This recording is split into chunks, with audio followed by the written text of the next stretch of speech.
Here they are, nice and juicy. So crunchy. They are really amazing. So these cheese balls are basically perfect for freezing.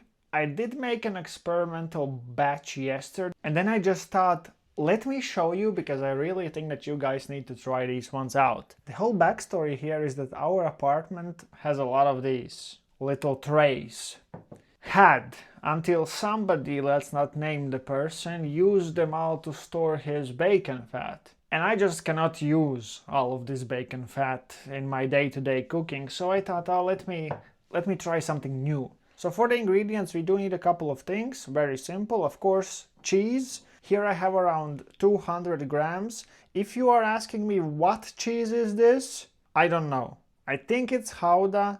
I usually buy it at the market, and then I buy too much and then I shred it and then I do things with it. So I think this is Gouda, although this came from two different blocks of cheese. Just use what you have, don't overcomplicate simple things, right? Then we have 1 egg. Then we have, of course, the bacon fat that I'm going to melt down and we are going to fry in it. Of course, you can also do this in air fryer, but we are going to do this the old-fashioned way with a lot of grease and fat that we love so much. And then we have pork rind panko that I crushed myself up by putting pork rinds into a Ziploc bag, and then I smashed them with this. That was very relaxing, super meditation. I don't know how to say it.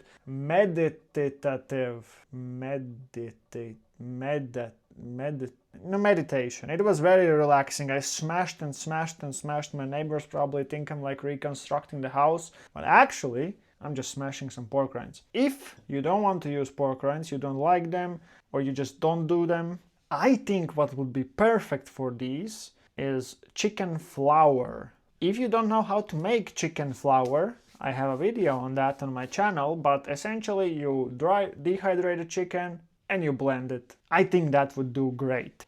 Let's make this beast. So of course we are starting by cracking an egg into a bowl and giving them a good old whiskeroo.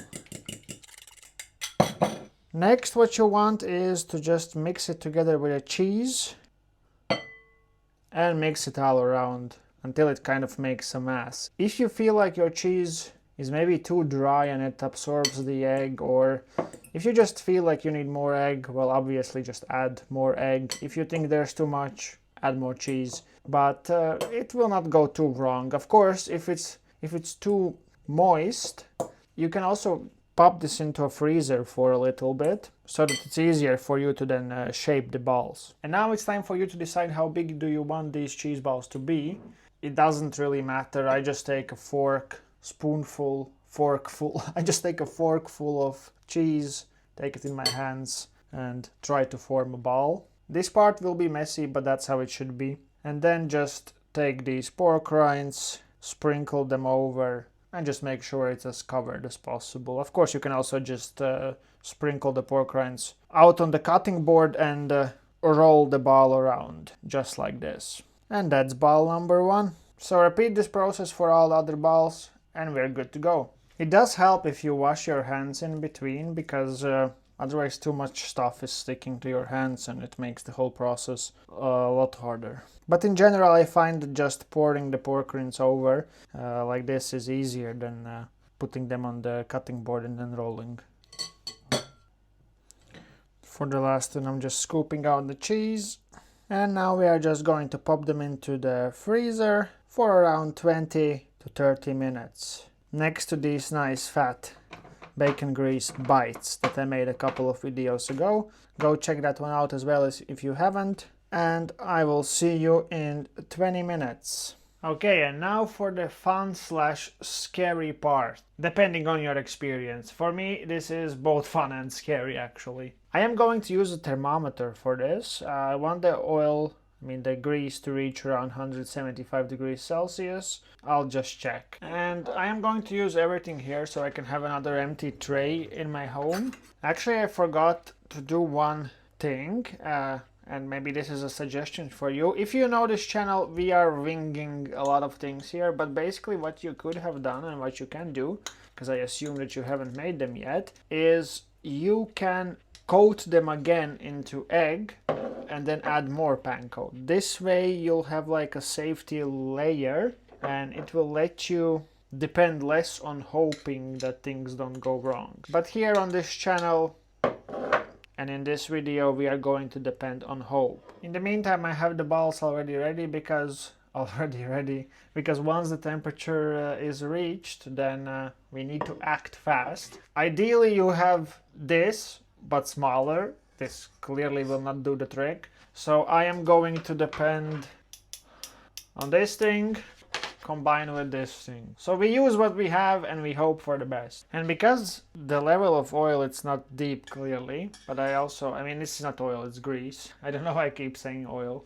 I guess that's because it's where people mostly fry things, but because the level is not high enough, of course you can just pop them in and then flip around, which I will have to do anyways. But yesterday when I ran this experiment, they kind of got caught to the bottom of the pot very fast, so maybe I'm thinking that today I am going to just like keep holding them and then I don't know, we'll do something.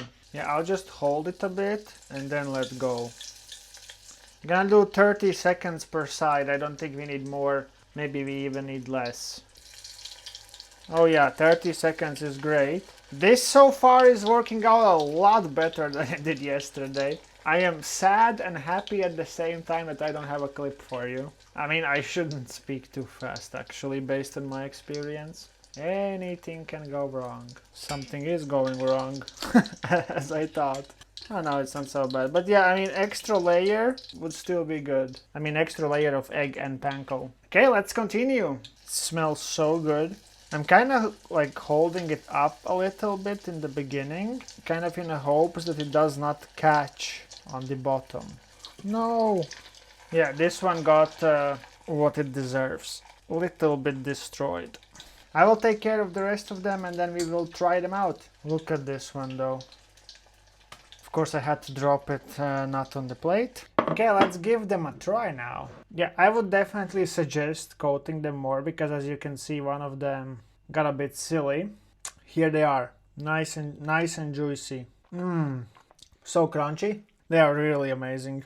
If you're having like friends over or anybody, or just like by yourself, you want to treat yourself, really I recommend you to try these. And although I love air frying things, and of course as I said before, you can really air fry these, of course there's no problem. I think that if you do have some extra bacon fat, it gives that flavor. So good. Just delicious. And yeah, you can also freeze them, of course, as we did, just for a longer period. If you batch prep them, I only have 4 left and I think I'm just going to eat them all. I mean, I don't think, I know it for a fact. And this is the last one. I mean, I think this is the first video where I don't even leave the kitchen before I have eaten everything, so that should tell you enough. Try them out, let me know if you did, and thank you so much for watching. Make sure you subscribe if you haven't already, leave a like, comment, and I'll see you here next time. Ciao! Amazing. They are just amazing.